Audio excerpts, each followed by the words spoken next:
அமெரிக்க வெளிவிவகார அமைச்சர் Marco Rubio Trump நிர்வாகத்தின் பூர்வாங்க அமெரிக்க-ஈரான் அமைதி உடன்படிக்கையை வளைகுடா அரபு நாடுகளுக்கு விளக்கி அவர்களின் ஆதரவை பெறுவதற்காக தமது மத்திய கிழக்கு பயணத்தின் இறுதிக்கட்டமாக வியாழக்கிழமை பஹ்ரைன் அதிகாரிகளை சந்தித்து பேச்சுவார்த்தை நடத்தியிருக்கிறார். அமெரிக்க கடற்படையின் 5வது கடற்படை தலைமையகம் அமைந்துள்ள பஹ்ரைனின் தலைநகர் மனாமாவிற்கு புதன்கிழமை இரவு சென்றடைந்த மார்க்கோ ரூபியோ அங்கு பஹ்ரைன் அதிகாரிகளை சந்தித்ததோடு மட்டுமின்றி வளைகுடா ஒத்துழைப்பு சபையின் வெளிவிவகார அமைச்சர்கள் மற்றும் அதிகாரிகளையும் சந்தித்து கலந்துரையாடியிருக்கிறார். சவுதி அரேபியா, கட்டார், ஓமான், ஐக்கிய அரபு அமீரகம், குவைத் மற்றும் பஹ்ரைன் ஆகிய 6 சுனி முடியாட்சி நாடுகளை உள்ளடக்கியதே இந்த வளைகுடா ஒத்துழைப்பு சபையாகும். அமெரிக்காவுக்கும் ஈரானுக்கும் இடையே மோதல்களை முடிவுக்கு கொண்டு வருவதற்காக கடந்த வாரம் எட்டப்பட்ட உடன்படிக்கைக்கு பின்னர் எண்ணெய் வளம் மிக்க வளைகுடா பிராந்தியத்திற்கு அமெரிக்கா மேற்கொண்டுள்ள முதலாவது உயர்மட்ட தூதரக பயணம் இதுவாகும். ஈரானுக்கு அளவுக்கு அதிகமான சலுகைகளை வழங்குவது பிராந்தியத்தின் பாதுகாப்பு சமநிலையை குலைப்பதோடு உலகளாவிய எண்ணெய் விநியோக கட்டமைப்பிலும் மாற்றங்களை ஏற்படுத்தி ஈரானை மேலும் பலப்படுத்தக்கூடும் என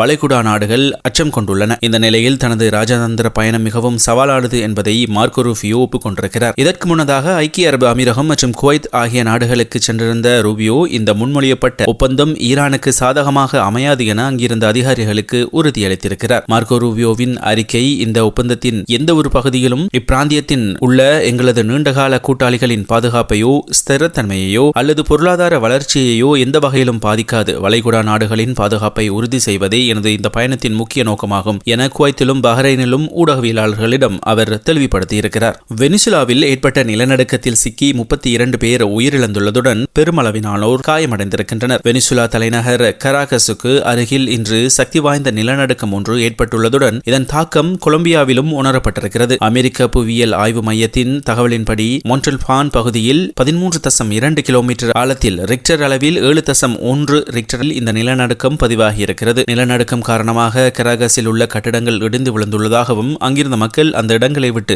வெளியேறியுள்ளதாகவும் செய்தி சேவைகள் தெரிவிக்கின்றன. இதற்கிடையில் வெனிசுலாவின் ரிக்டர் அளவில் 7.5 ரிக்டர் அளவிலான மற்றொரு நிலநடுக்கமும் ஏற்பட்டுள்ளதுடன் இதனால் தலைநகரில் உள்ள சில கட்டிடங்கள் இடிந்து விழுந்து கடுமையான சேதங்களை ஏற்படுத்தியிருக்கிறது. இந்த 2 நிலநடுக்கங்களை தொடர்ந்தும் வெனிசுலா மற்றும் அதற்கு அருகிலுள்ள கரீபியன் தீவுகளுக்கு சுனாமி எச்சரிக்கை விடுக்கப்பட்டுள்ளதாக வெளிநாட்டு ஊடகங்கள் செய்தி வெளியிட்டிருக்கின்றன.